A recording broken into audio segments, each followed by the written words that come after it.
몇 주 전에 일본 단기 선교를 다녀왔습니다. 일본 복음화율이 1%가 채 안 됩니다. 이제 4.5% 정도 된다고 들었는데, 다시 말씀드려서 일본에는 거의 예수 믿는 사람들이 없습니다. 찾아보기가 힘듭니다. 이제 거기서 와다나베라는 목사님을 제가 만나게 되었는데, 이런 질문을 했습니다. 일본 사람들은 죽음에 대해서 어떻게 생각합니까? 죽음을 두려워하지 않습니까? 이렇게 물어봤습니다. 그랬더니 그 와다나베 목사님께서 하시는 말씀이, 일본 사람들은 죽음을 두려워하지 않습니다. 이렇게 제가 깜짝 놀랐습니다. 사람이 어떻게 죽음을 두려워하지 않을까? 우리는 대부분 죽음을 두려워합니다. 그래서 제가 다시 물어봤습니다. 그러면 일본 사람들은 죽음에 대해서 어떤 생각을 가지고 있습니까? 사후 세계관이 어떤 것입니까? 이렇게 물어봤습니다. 그랬더니 일본 사람들은 그냥 죽으면 그것으로 끝난다고 생각을 합니다. 자연으로 다시 돌아간다고 생각을 합니다. 라고 이제 얘기를 하셨습니다. 그때 이제 제가 생각나는 것이 있는데, 아주 오래 전에 봤던 영화입니다. 제가 이제 대학교 때 봤던 건데, 구로자와 아키라라는 감독 혹시 아십니까? 저분이 이제 7인의 사무라이, 란 같은 아주 유명한 명작들을 찍으신 분입니다. 이제 굉장히 모든 영화가, 저분의 영화가 다 깁니다. 굉장히 길고 정적입니다. 그래서 이제 거의 잠자기 쉽습니다. 아주 잠이 잘 옵니다. 저 영화를 보면. 저도 이제 전체적인 영화를 처음부터 끝까지 본 적은 없습니다. 너무 졸려갖고. 그런데 굉장히 아름답습니다. 일제 카메라가 좋아서 그런지 영상이 너무 아름답습니다. 근데 영상이 아름다운 것 중에 또 대표적인 영화가 저 드림이라는 영화가 가장 아름다웠던 걸로 제가 기억을 하는데, 제가 이제 저 영화가 기억이 났습니다. 이제 여름에 보면, 여름이나 그럴 때 보면 왜 해가 쨍쨍쨍 나는데 소나기가 올 때가 있지 않습니까? 해는 계속 나는데 비가 오는, 그런 거 우리가 무슨 날이라고 합니까? 호랑이 장가가는 날, 여우 시집 가는 날, 그렇게 얘기하지 않습니까? 근데 일본 사람들도 똑같이 얘기를 하더라고요. 일본 사람들이 저 영화에 보면은 저 날이 이제 여우가 시집 가는 날입니다. 한 장 넘겨주십시오. 이제 저 꼬마가 있는데, 한 소년이 있는데, 어머니가 그럽니다. 그런 날이었습니다. 해가 쨍쨍 나는데 비가 오는 날. 그 어머니가 뭐라고 하느냐면 저 아이 보고, 너는 절대로 여우가 시집 가는 것을 봐서는 안 된다, 그렇게 얘기합니다. 섬찟하죠. 그럼 진짜로 그럴까? 근데 저 아이가 숲으로 가다가 보니까, 아니 진짜로 여우가 시집 가는 장면을 보는 겁니다. 저 장면이 바로 그 장면입니다. 뒤에 보이십니까? 여우들이 이렇게 시집 가는 겁니다. 저게. 이제 저걸 보고 이제 아이가 이제 다시 어머니랑 만납니다. 자기 엄마랑 만나는데, 엄마가 어떻게 하는가 하면, 네가 저걸 봤구나. 그러면서 한 이 정도 되는 칼을 줍니다. 어떤 때 쓰는 할복 자살할 때 주는 칼. 대나무 집 안에 들어있는 그런 칼 같은데, 제 기억에. 근데 그걸 주면서 뭐라고 하는가 하면은, 너는 네 배를 갈라서 여우에게 사죄해야 된다, 그렇게 얘기합니다. 끔찍하지 않으십니까? 그러면서 여우가 용서하기 전에는 절대로 집에 들어오지 말라, 이렇게 얘기합니다. 제가 이제 저 장면을 보면서 잠이 확 달아나면서 저게 뭐지? 아니, 어머니가 자기 아이한테 칼을 주면서 그럼 결국 그 얘기 아닙니까? 네가 여우가 시집 가는 걸 봤으니까 너 배를 갈라서 할복 자살하라는 얘기잖아요. 그런 얘기 아닙니까? 아니, 일본 사람들은 도대체 그 생각이 어떻게 돼서 저런 걸 받아들이고 저런 생각을 할까? 제가 굉장히 놀라고 당황스러웠던 기억이 지금도 있습니다. 지금도 저 장면들이 아주 뚜렷하게 기억이 나는데, 그 와다나베 목사님 얘기를 듣는데 저게 생각이 났습니다. 죽으면 끝이구나 하는 일본 사람들. 제가 다시 물었습니다. 일본 사람들은 죽음을 정말로 저렇게 무섭게 생각하지 않고 그냥 가볍게 언제든지 나는 죽을 수 있다. 심지어는 엄마가 아들한테 너 죽어라, 라고 얘기를 쉽게 할 수 있는 그런 사람들이면, 그러면 천국과 지옥에 대해서는 어떻게 생각합니까? 제가 물어봤습니다. 그랬더니 천국과 지옥 같은 건 없다고 생각을 한답니다. 일본 사람들이. 그래서 제가 일본 사람들은 정말 예수 믿기 힘들겠구나, 그런 생각을 했습니다.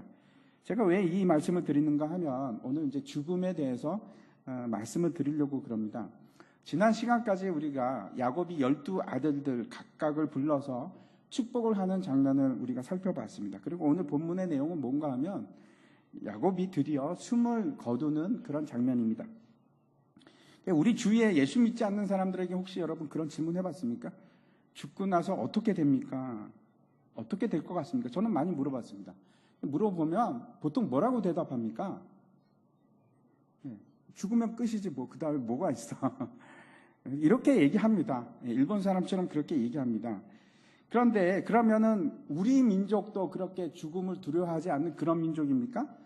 사후에 아무것도 없다고 생각하는 그런 민족입니까? 그렇지 않습니다.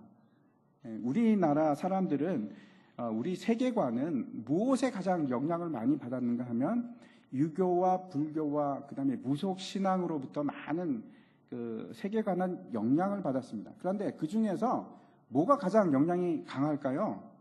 불교일까요? 아니면 유교일까요? 아닙니다. 우리나라는 무속 신앙이 가장 많은 영향을 미치고 있습니다. 그래서 어떤 종교든지 들어오면 무속 신앙화 하려는 경향이 있습니다. 불교도 들어오면 무속 신앙화되고, 유교도 그렇고, 기독교도 그렇죠. 무속 신앙화됩니다. 그래서 많은 사람들이 목사님을 무당으로 생각합니다. 아닙니다. 저 무당 아닙니다. 무속 신앙이 우리 세계관이라서 그렇습니다.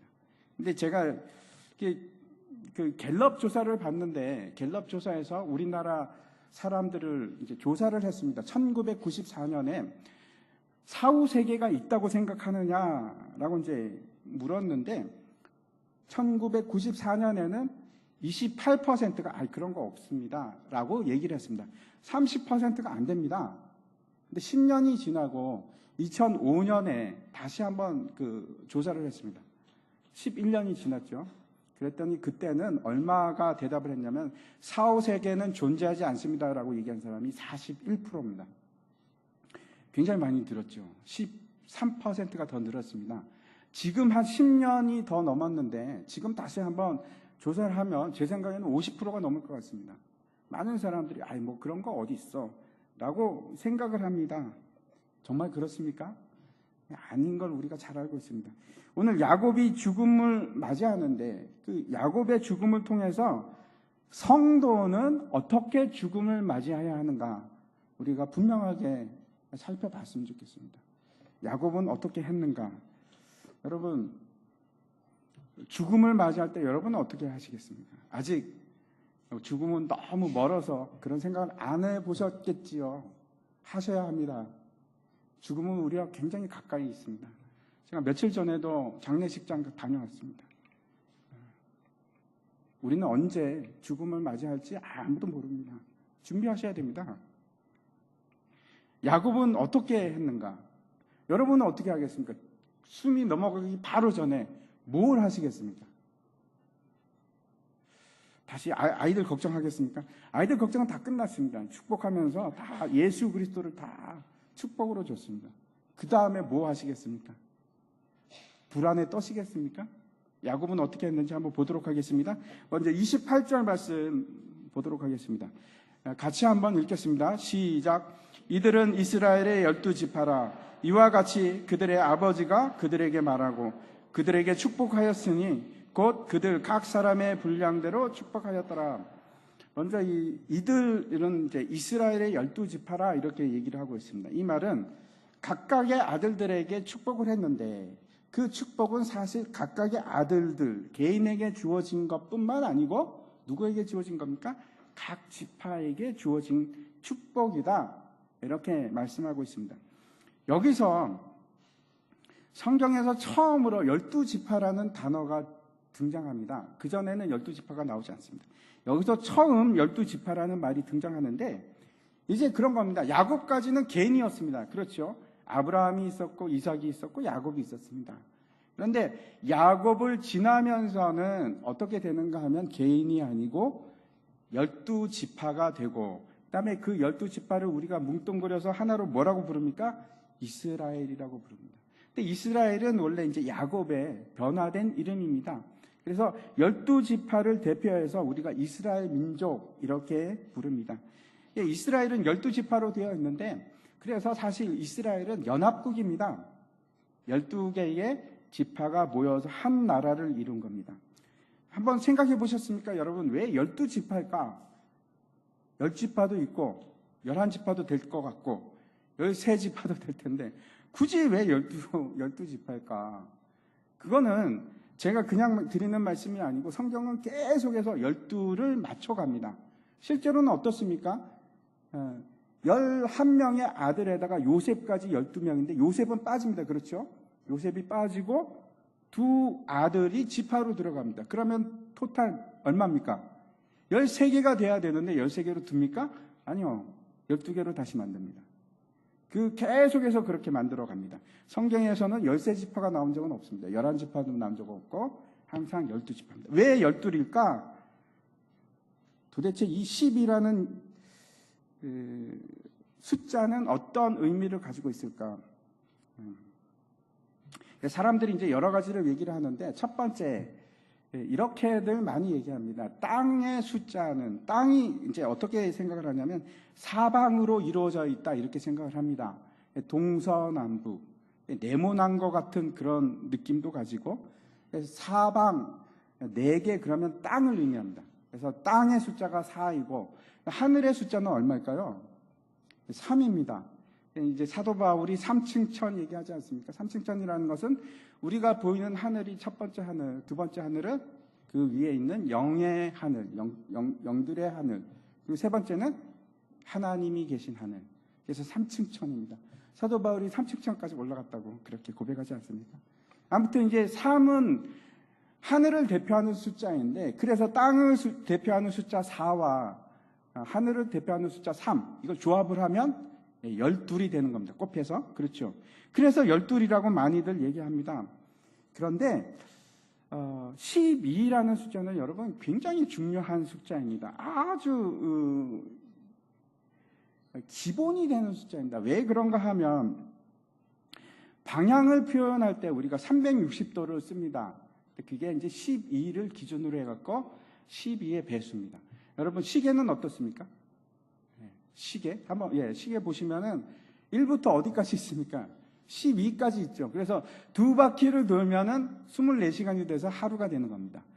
역시 12를 기준으로 합니다. 그것뿐만 아니고 이제 보면은 여러분 띠는 몇 개가 있습니까? 또 12개. 별자리도 12별자리를 얘기를 하고, 달은 1년에 몇 달이 있습니까? 12달이 있습니다. 왜 그럴까요? 둥근 거하고 관계가 있습니다. 그 도형 중에서 가장 완벽한 도형이 뭔가 하면 사각형입니까? 아니면 삼각형입니까? 아니요, 이제 가장 완벽한 형태는 원입니다. 그렇지 않습니까? 근데 그 원을 표현을 하려면은 십진법으로는 표현이 안 됩니다. 억지로 하려면 할 수는 있습니다. 근데 이상하게 됩니다. 저렇게 멋지게 딱딱 나뉘지가 않습니다. 십진법을 하면. 12진법을 해야지 명확하게 사방이 나오고 다시 3등분이 되고 이렇게 나가는 겁니다. 그래서 동그란 거를 어떻게 표현을 하려고 하면 12를 가지고 해야 됩니다. 다시 말씀드려서 우주를 표현하려고 하면은 무슨 숫자가 가장 아름답게 표현할 수 있는가? 12가 가장 아름답게 우주를 표현할 수 있습니다. 제가 또 한 가지 예를 들겠습니다. 저기도 보면은 연필은 한 따스에 몇 자루가 들었습니까? 12자루가 들었죠. 그게 색연필이 됐던 그냥 연필이 됐던 왜 그런지 모르겠습니다. 할 때 12개를 넣습니다. 그게 왜 그렇습니까? 인류 최초의 문명이 바벨로니아 문명인데, 바벨론 문명인데 거기에서 12진법을 썼습니다. 세상 모든 게 다 12로 보는 게 합당하다고 생각한 겁니다. 손가락이 우리가 10개니까 지금 우리는 10진법을 쓰지만은 세상을 보면은 12가 또 훨씬 적합합니다. 그래서 지금도 그 자취들이 많이 남아 있습니다. 저 연필도 그렇고 피트 같은 거 거리 할 때도 12진법으로 쓰지 않습니까? 그렇습니다. 근데 이제 또 한 가지 예를 들면은 3분의 1을 표현을 한다. 어떻게 십진법으로 표현하면 어떻게 됩니까? 3분의 1. 0.3333. 마음에 안 드시죠? 0.3333. 십진법이라서 그렇습니다. 그런데 그걸 만약에 12진법으로 표현을 하면 1시간을 3등분 하면은 얼마가 됩니까? 20분 딱 떨어집니다. 아주 아름답게 표현할 수가 있습니다. 세상을 아주 아름답고 완벽하게 표현하려면 10이라는 숫자가 필요합니다. 제가 더 이상은 잘 모릅니다. 그런데 아무튼 이스라엘의 12아들들을 통해서 12지파라는 표현을 쓰십니다. 근데 지파는 무슨 뜻일까요? 지파라는 것은 원래는 그 뜻이 뭔가 하면 막대기 그런 뜻입니다. 네, 막대기는 도대체 뭘까요? 그래서 막대기에서 나온 뜻이 뭔가 하면 도구. 그렇다면 이 12지파라는 것은 어떤 뜻인가 하면 12개의 완전한 하나님의 도구. 그런 뜻입니다. 그게 12지파의 의미입니다. 하나님의 도구. 이 우주를 향한 하나님의 도구입니다. 그래서 12가 그렇게 자주 나오는 겁니다. 성경에서. 12지파가 있었는데 이스라엘이 이제 남북 왕국으로 나뉘게 됩니다. 그리고 북왕국 이스라엘은 우리나라처럼 남북으로 나뉘게 되는데 북이스라엘은 BC 722년에 아수르에 의해서 멸망합니다. 멸망해서 다 죽은 것은 아니고 그 사람들이 10지파가 세상 속으로 사라져버렸습니다. 지금 어디 있는지 모릅니다. 다 죽은 거 아닙니다. 지금도 있는데 그 유태인들이 누군지 모릅니다. 10지파는 사라져버린 겁니다. 그리고 나머지 2지파, 남쪽에 있던 2지파는 지금까지 살아있는데 우리들이 뭐라고 부릅니까? 그 사람들을 유다지파, 유태인이라고 부르는 겁니다. 그런데 성경을 보면 마지막 때가 되면 하나님께서 그 12지파를 다시 회복케 하리라 하는 말을 굉장히 많이 하십니다. 근데 그 일을 누가 시작하셨는가? 예수님이 시작하시기 시작했습니다. 예수님께서 이 땅에 오셔서 12명의 제자들을 부릅니다. 12명의 제자들을 부르시고 일을 시작하시는데 누가복음 22장 30절 말씀 한번 보여주십시오. 제가 읽겠습니다. 너희로 내 나라에 있어 내 상에서 먹고 마시며 또는 보좌에 앉아 이스라엘 12지파를 다스리게 하려 하노라. 이 말씀은 예수님께서 십자가에 달리시기 바로 전날 6월절 때 만찬, 6월절 만찬을 제자들과 합니다. 같이 하고 나서 그 만찬이 끝났을 때 했던 말씀입니다. 지금 뭐라고 하는가 하면 너희로 내 나라에 있게 하겠고 하나님 나라에 있게 하겠고 그 하나님 나라에서 나랑 같이 그때 같이 먹고 마시고 그뿐만 아니고 너에게 통치권을 주는데 보좌에 앉아서 12지파 이스라엘의 12지파를 다스릴 수 있도록 하겠다. 그 일을 위해서 너희를 세웠다 이렇게 얘기를 합니다. 다시 한번 잘 생각해 보시기 바랍니다. 야곱이 12아들을 통해서 12지파를 만듭니다. 그런데 하나님께서 아브라함을 통해서 시작한 그 나라를 이스라엘을 그 12지파를 통해서 아주 유니크한 아주 이상한 나라를 만드셨습니다. 그러니까 세상에서 보기 힘든 그런 나라를 만들어서 하나님의 백성으로 삼으시고 그렇게 나가는데 그 나라가 제대로 됐습니까? 아니요. 타락합니다. 그리고 나서 10지파가 사라졌습니다. 세상 속으로 사라졌습니다. 근데 하나님께서 다시 예수님을 통해서 12명의 제자를 세우시고 그 12명의 제자를 그 세상으로 다시 보내십니다. 다시 보내셔서 왜? 하나님 나라를 만들기 위해서. 근데 중요한 것은 그 하나님 나라가 언제 어디서 완성이 됩니까? 저 천국에서 죽음을 넘어갈 때 그때 완성이 됩니다. 지금 그래서 이 12지파 자체가 그 완성이 죽음과 관계가 있습니다. 다시 말씀드립니다. 이 12지파는 하나님 나라를 완성하기 위한 하나님의 도구입니다. 자, 이제 29절 말씀을 보도록 하겠습니다. 29절 말씀 같이 읽겠습니다. 시작. 그가 그들에게 명하여 이르되 내가 내 조상들에게 돌아가리니 나를 햇사람 에브론의 밭에 있는 굴에 우리 선조와 함께 장사하라. 야곱이 이제 각 아들에게 축복하기를 마치고 나서 이제는 자기 자신에 대한 것을 아들들에게 명령을 합니다. 명령합니다. 아주 강하게 엄숙하게 명령을 하는데 그게 뭔가 하면 나를 에브란 밭에 있는 그 막벨라 굴에, 그 굴이 막벨라 굴입니다. 그 막벨라 굴에 묻어라. 우리 선조와 함께 거기다가 장사를 해라. 딴 데는 안 된다. 이렇게 얘기합니다. 사실 이제 이 얘기는 이미 전에 요셉에게 했단 말입니다. 그 장면 한번 다시 보도록 하겠습니다. 47장 29절과 30절인데 이스라엘이 죽을 날이 가까움에 그의 아들 요셉을 불러 그에게 이르되 이제 내가 내게 은혜를 입었거든 청하노니 내 손을 내 허벅지 아래에 넣고 인애와 성실함으로 내게 대하여 애굽에 나를 장사하지 아니하도록 하라. 내가 조상들과 함께 눕거든 너는 나를 애굽에서 메어다가 조상의 묘지에 장사하라. 요셉이 이르되 내가 아버지의 말씀대로 행하리이다. 이렇게 합니다. 이때가 정확하게 언제인지는 모릅니다. 그런데 야곱이 죽기 전 147세 때. 근데 아들들 축복하기 전입니다. 얼마나 전인지는 잘 모르겠습니다. 근데 이제 그때 요셉에게 맹세하게 합니다. 아주 엄숙하게 손을 허벅지 밑에 놓고 그건 생명을 걸고 맹세하라는 겁니다. 그렇게 맹세를 시키고 지금은 어떻게 하냐면 그 12아들을 다 불러놓고 다시 얘기하는 겁니다. 너희들도 잘 들어. 너희들도 반드시 그렇게 해야 돼. 엄숙하게 지금 명령하고 있습니다. 왜 야곱은 그렇게 막벨라 굴에 묻히기를 원할까요? 우리가 이제 앞에 47장 할 때도 잠깐 생각해 봤는데 아니 그 야곱이 가장 편했던 때가 언제입니까?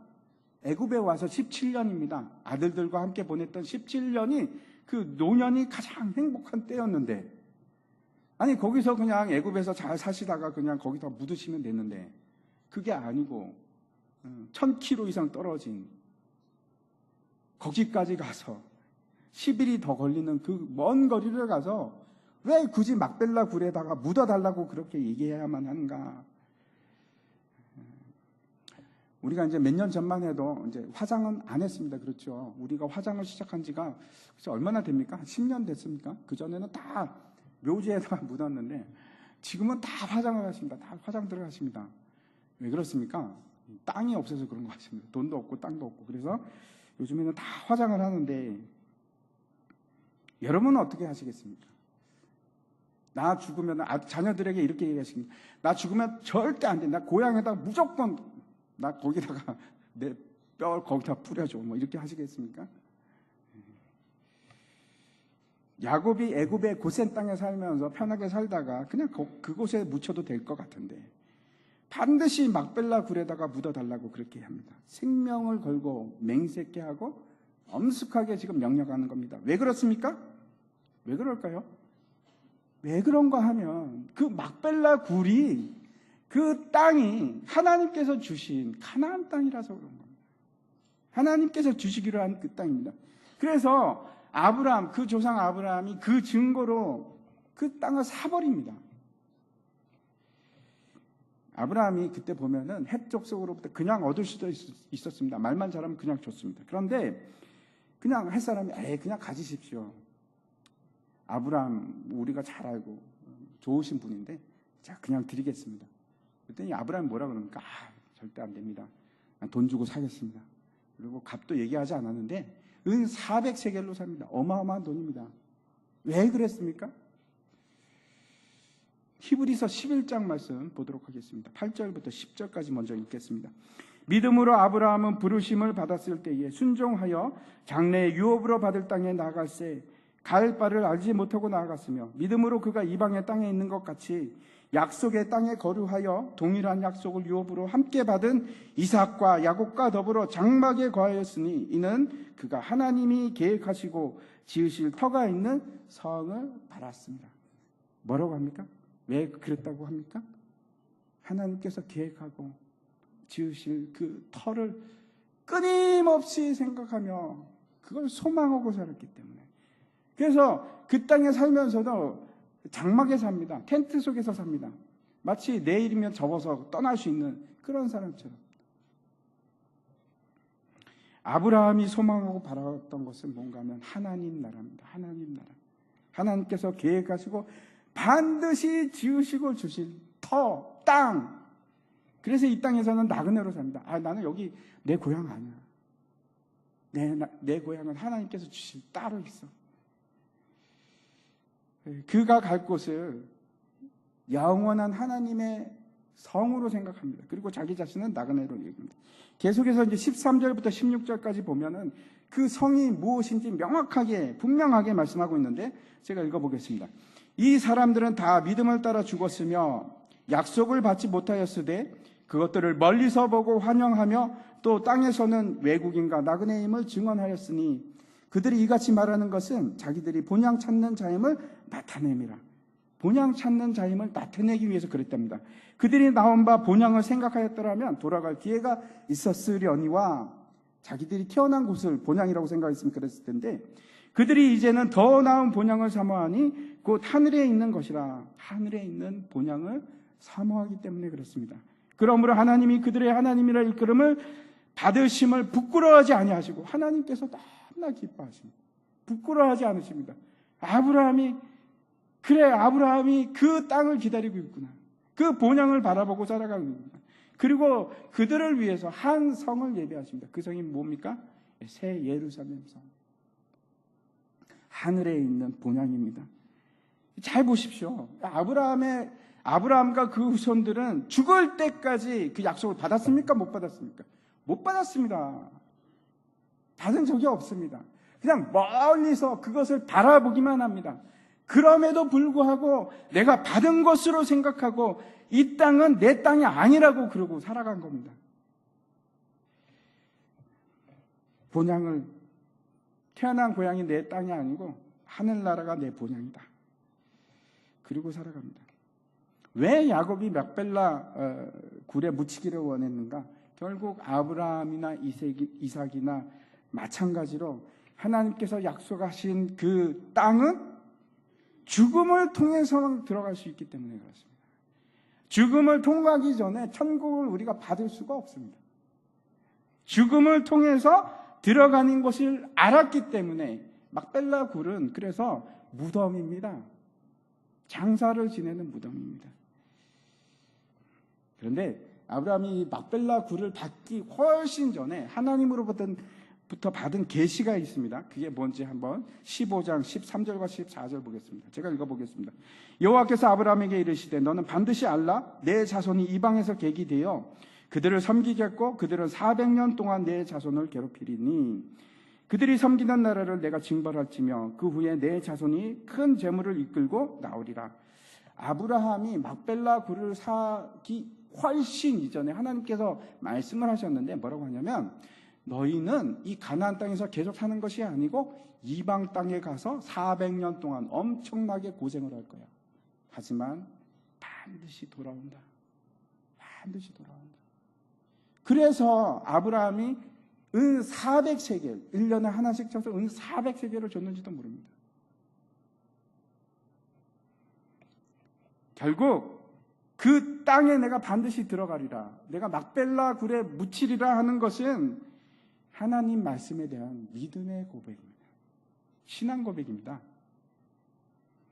지금 야곱을 한번 생각해 보십시오. 야곱은 숨을 거두기 전에 어디에 있었는가 하면 애굽에 있었습니다. 그 애굽에 있음에도 불구하고 하나님 앞에서 믿음의 고백을 하는 겁니다. 나는 반드시 막벨라 굴에 묻혀야만 해. 그곳에 들어가는 것이 결국 내가 천국 소망을 잡고 살아가는 것이야. 나에게는 천국 소망이 있어.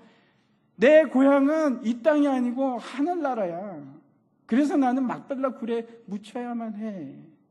그 얘기를 하는 겁니다. 야곱이 마지막 행한 것 첫 번째는 뭐냐면 천국을 향한 자신의 신앙을 고백합니다. 주님, 나는 천국을 소망하는 사람. 그리고 그것을 그 아들들에게 명령하는 겁니다. 너희도 그렇게 해야 돼. 다시 말씀드리면 그가 마지막으로 천국을 소유하기 위해서 그것을 향해서 나가기 위해서 지금도 나는 가고 있습니다 하는 신앙 고백을 하는 겁니다. 자녀들을 위해서 예수 그리스도의 축복을 다 줬습니다. 그리고 마지막으로 끝까지 그를 사로잡고 있는 것은 천국 소망입니다. 여러분, 죽을 때가 됐을 때 우리가 나머지 뭘 가지겠습니까? 자녀들에게 예수 그리스도 다 줬고 뭐 하겠습니까? 우리가 바라는 건 천국 소망 아니겠습니까? 나를 그 땅에 묻게 하라. 우리도 그런 세상을 떠나기 전에 마지막으로 여러분 속에서 이 소망이 가득 차기를 원합니다. 천국 소망. 이곳은 내 본향이 아니고 나는 하늘나라 사람입니다. 내 고향으로 보내주십시오. 나를 그곳에 묻게 하라. 나를 천국에 있게 하소서. 여러분도 그 고백하시기 바랍니다. 계속해서 30절과 31절 두 번째를 살펴보도록 하겠습니다. 말씀 볼 텐데 같이 읽겠습니다. 시작. 이 굴은 가나안 땅 마므레 앞 막벨라 밭에 있는 것이라. 아브라함이 헷사람 에불론에게서 밭과 함께 사서 그의 매장지를 삼았으므로 아브라함과 그의 아내 사라가 거기 장사되었고 이삭과 그의 아내 리브가도 거기 장사되었으며 나도 레아를 그곳에 장사하였노라. 야곱이 그 막벨라 굴에 대한 소유권을 아주 강력하게 주장합니다. 이거 우리 땅이야. 하나님께서 주신 우리 땅이야. 그걸 얘기하고 나서 뭐라고 하는가 하면 내가 내 조상들에게 돌아가리니 내가 내 조상들에게 돌아갈 거야. 그곳이 어디입니까? 조상들이 있는 곳? 네, 막벨라 굴입니다. 고향이라는 것이 그런 곳입니다. 내 아버지가 있던 곳, 내 할아버지가 있던 곳. 그게 고향 아닙니까? 우리가 이제 사람이 죽었다 그러면 신뢰하지 않습니까? 뭐라고 합니까? 돌아가셨습니다. 소천하셨습니다. 운명하셨습니다. 이렇게 얘기하는데 돌아가셨다. 제가 이제 다시 한번 생각했습니다. 야, 이게 한국 사람들이 굉장히 성경적이구나. 이 땅은 우리의 땅이 아니고 우리는 어딘가 우리가 돌아가야 할 본향이 그런 사람들이구나. 뭐 이런 생각을 했습니다. 참 은혜가 되는 얘기입니다. 돌아가셨습니다. 근데 이 히브리어로 보면 이 구절에 있어서 돌아간다 하는 것은 사실은 그런 뜻은 아닙니다. 우리말에서는 돌아가리니라고 이제 번역이 됐지만 원래 이 말은 아사프라는 단어인데 두 가지 뜻을 가지고 있습니다. 하나는 뭔가 하면 파멸시키다, 제거하다, 파괴시키다 그런 뜻입니다. 무서운 말입니다. 이거하고 돌아가는 거하고 무슨 뜻이 있을까? 또 하나는 어떤 뜻인가 하면 모으다, 게더링 하는 겁니다. 컬렉팅하고 뭐 그런 겁니다. 모으는 겁니다. 함께하고. 다시 말씀드려서 두 가지 뜻이 있는데 하나는 죽이는, 파멸시키는 그런 뜻이 있고 또 하나는 다 끌어모으는, 하나씩 골라서 끌어모으는 그런 의미입니다. 이게 두 개가 여러분 이게 서로 상관이 있다고 생각하십니까? 이상하지 않습니까? 똑같은 단어가 이런 두 뜻을 어떻게 가지고 있을까? 상관이 있습니다. 왜 상관이 있는가 하면 이런 겁니다. 마치 이제 곡식이 다 익었습니다. 추수할 때가 되면 그 곡식을 거두기 시작하는데, 추수를 하기 시작하는데 알곡은 어떻게 합니까? 거둬서 모읍니다. 그리고 가라지는 태워버립니다. 파멸시키고 제거합니다. 아사프라는 것이 결국 그 마지막 심판을 얘기하는 것이고 마지막 때에 일어날 일들을 얘기하는 단어가 아사프, 돌아가다 하는 뜻입니다. 이제 마태복음 13장에 보면 우리가 잘 알고 있는 알곡과 가라지 비유가 나옵니다. 예수님께서 천국 비유를 말씀하시는데 이렇게 얘기합니다. 처음에 천국은 좋은 씨를 제 밭에 뿌리는 사람과 같으니, 그렇게 이제 시작을 하는데 밭에 이제 씨를 뿌렸습니다. 그런데 원수가 밤에 와서 가라지를 쫙 뿌리고 갑니다. 그랬더니 종들이 뭐라고 합니까? 주인에게 와서 우리가 도대체 모르겠습니다. 왜 가라지가 있죠? 그랬더니 주인이 원수가 왔다 갔구나. 그렇게 얘기합니다. 그래서 이제 종들이 그러면 주인님 우리가 그 가라지를 다 뽑아버릴까요? 그랬더니 뭐라고 합니까? 13장 20절입니다. 30절입니다. 둘 다 추수 때까지 함께 자라게 두라. 추수 때에 내가 추수꾼들에게 말하기를 가라지는 먼저 거두어 불사르게 단으로 묶고 곡식은 모아 내 곡간에 넣으라 하리라. 이 아사프, 돌아가리라 하는 말이 바로 이 말씀입니다. 마지막 추수입니다. 마지막 추수. 심판과 하나님 나라에 내가 들어가는 것. 즉 가라지는 파괴하고 멸망시키고 알곡은 다 모아서, 이 모은 게 아사프입니다. 모아서 창고에 드리는 것. 그것이 바로 돌아가리라 하는 뜻입니다. 하나님께서 이스라엘 백성들에게 반드시 지키라고 했던 새 절기가 있습니다. 여러분 기억나십니까? 첫 번째, 유월절입니다. 유월절이 무슨 상징입니까? 예수 그리스도께서 십자가의 죽으심으로 어린 양이 되셔서 우리를 구원하신 그 구원의 상징이 유월절입니다. 그리고 이제 두 번째 하나님께서 꼭 지키라고 한 절기가 있습니다. 그게 뭘까요? 오순절입니다. 오순절은 7칠 49일이 지난 그 다음 날인데 그때 무슨 일이 있었습니까? 오순절날 성령이 우리에게 임하십니다. 성령이 우리에게 임하시면서 이 땅에 하나님의 나라가 강하게 일어나기 시작하고 교회가 세워지고 하나님의 나라가 퍼져나가기 시작한 성령이 강림하신 날이 바로 오순절입니다. 그리고 세 번째 지키라고 한 절기가 있습니다. 그게 무슨 날일까요? 장막절입니다. 저기 이제 그림 보면은 장막절이 유태력으로 7월입니다. 음력이니까 우리나라로 하면 9월이나 10월쯤 되는데, 그때 뿔나파를 붑니다. 나파를 불면 무슨 일이 일어날까요? 추수가 시작이 됩니다. 이게 장막절입니다. 장막절이 되면 어떻게 하는가 하면 익은 곡식들을 걷어들여서 장막에 하나님의 곡간에 채우기 시작합니다. 이 장막절은 결국 추수를 의미하는 것이고, 추수에는 알곡만 모읍니까? 가라지는 다 심판하십니다. 그게 바로 이 장막절입니다. 결국 장막절의 의미가 바로 야곱이 말하고 있는 그 믿음의 조상들과 내가 함께 돌아가리라, 함께 알곡이 되어 하나님 곡간에 모이리라, 그 얘기를 하는 겁니다. 한 장 넘겨주십시오. 그래서 야곱이 마지막 숨을 거두기 전에 두 번째 했던 것이 이 고백입니다. 그 조상들과 함께 나는 천국 백성이 되었다. 나는 천국 백성이야. 아들들에게 이렇게 얘기하는 겁니다. 그래, 나는 이제 천국으로 간다. 나는 알곡이야. 그곳에 가면 할아버지도 있고 아버지도 있고 내 사랑하는 아내들도 있고 그곳에서 다 함께 만날 것이에요. 여러분 기대되지 않습니까? 그곳에 이제 지금 야곱만 가는 것이 아니고 우리도 갑니다. 여러분 아브라함이 어떻게 생겼는지 보고 싶은 생각이 전혀 없으십니까? 저는 보고 싶습니다. 예수님도 어떻게 생겼는지 꼭 보고 싶습니다. 근데 거기 갈 겁니다. 그리고 저는 기대가 있습니다. 그래서 가서 만날 사람들이 있습니다. 내가 알고 지내던 사람들, 그 사람들 만날 겁니다. 얼마나 좋습니까? 나는 알곡이야. 나는 하나님의 곡간에 들어가는 거야. 거기 모인다. 그 고백을 하는 겁니다. 여러분도 그 고백이 있었으면 좋겠어요. 죽기 전에.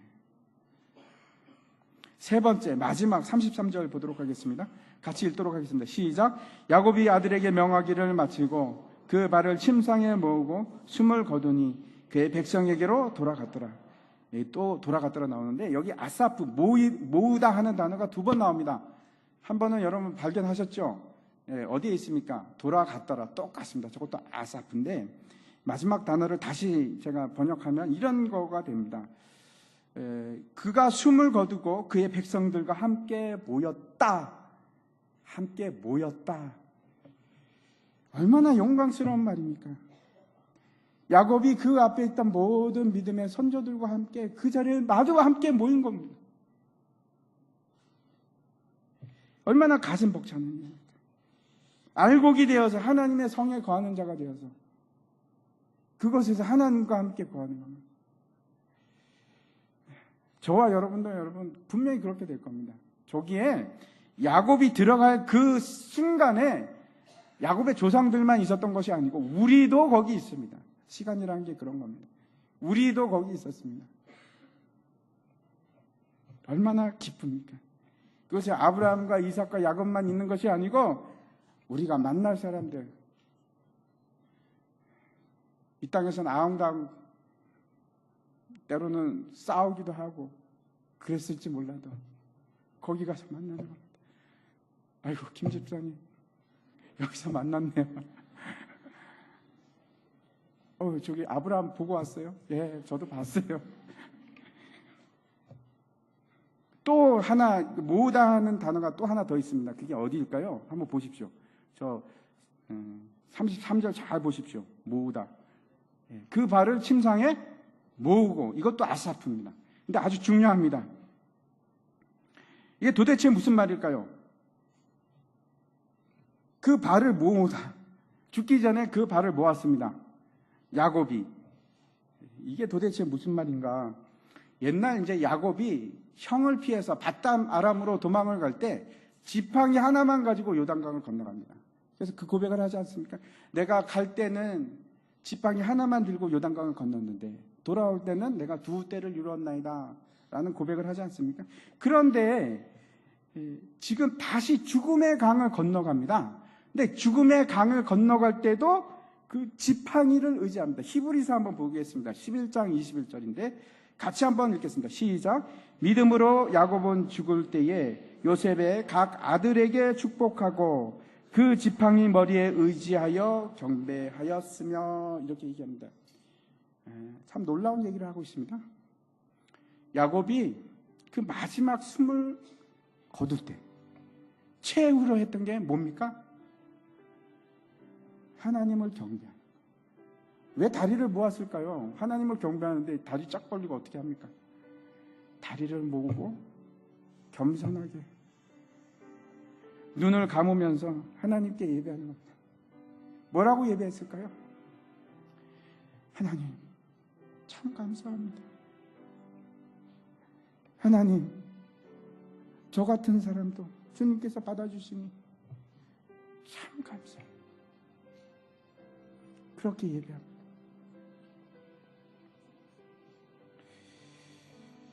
이 세 번째, 야곱이 그가 숨을 거두기 전에 했던 겁니다. 그래서 야곱의 삶이 여기서 끝납니까? 아닙니다.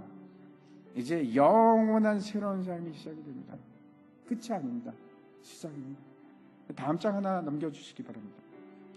그가 했던 세 가지 오늘 말씀을 드렸는데 기억했으면 좋겠습니다. 여러분, 죽음을 준비하셔야 되는데 내가 죽을 때 뭐 하겠습니까? 저 세 개 반드시 하십시오. 믿음의 고백하시기 바랍니다. 하나님, 저는 천국 소망하는 사람입니다. 이 땅 별로 안 좋아합니다. 나는 천국이 내 본향입니다. 내가 그렇게 가고 싶어 하는 곳입니다. 여러분, 그런 거 하실 수 있겠습니까? 연습하십시오. 그렇게 하셔야 합니다. 그 다음에 두 번째 했던 게 그겁니다. 하나님, 저 천국 백성입니다. 저 알곡 맞습니다. 하나님 감사해요. 그리고 눈을 감으면서 얼마나 멋집니까? 눈을 감으면서 예배하면서 하나님께로 갔습니다. 예배하면서. 그보다 더 영광스러운 죽음이 있겠습니까? 여러분 어떻게 죽으실 겁니까? 저렇게 죽으셔야 합니다. 저렇게 가셔야 합니다. 다 함께 일어나셔서 우리 내 영혼이 은총이다.